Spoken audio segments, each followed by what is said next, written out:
Putin's got a huge respect for the president. And, you saw what happened in the Oval Office with Zelensky and the president, right? Yes. Disrespecting him is not a healthy way to have a good relationship. The arrogance of small countries, it's like, get some perspective. I mean, come on. How can you imagine acting like that? And they're dependent on us. Oh, I know. And we've been so good to them. I know. And I think but look, that's been corrected, and that's a really good thing. It got corrected, and yes. Hopefully we'll chalk it up to a misunderstanding, and we'll get to a peace solution here. That we're going to want everybody to be, in some respect, satisfied.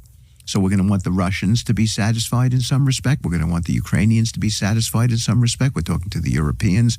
When I say satisfied, feeling that we came out of this thing, okay, with a deal that everybody can live with. I think that we have moved Russia in ways that no one thought was possible.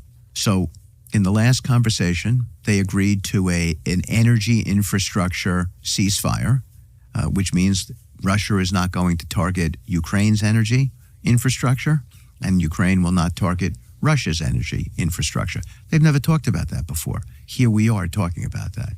They've never talked about reinstituting the Black Sea moratorium on maritime hits. Ukraine firing on Russian ships, Russia firing on Ukrainian ships.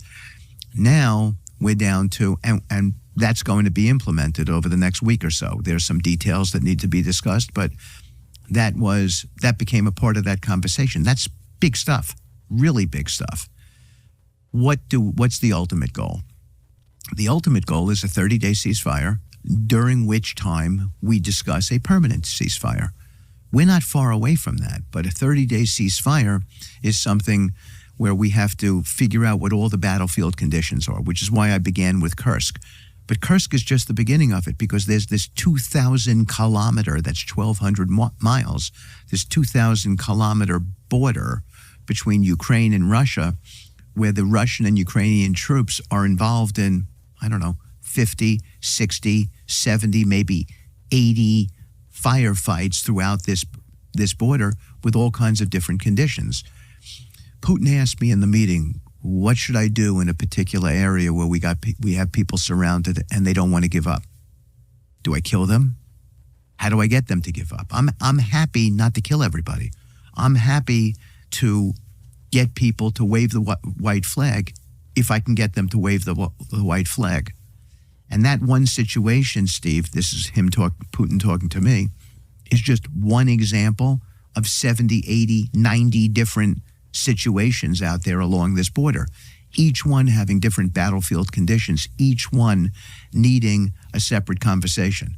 That's what has to happen for a ceasefire, and yet we're talking about it. That's a big, big deal. Our technical teams are going to be meeting in Jeddah beginning Monday. That's a big deal. There's all kinds of good, positive talk coming out of Russia about their willingness to consider all of these different things. And Zelensky had a wonderful conversation with the president after the President Putin's conversation the next day. And I think that indicates that they've got some degree of flexibility in the way that they've been thinking about finishing up this conflict. So I am, not to sound like a forever optimist, but I am very, very optimistic that we're going to be able to bring the two sides together. We have narrowed the issues so considerably.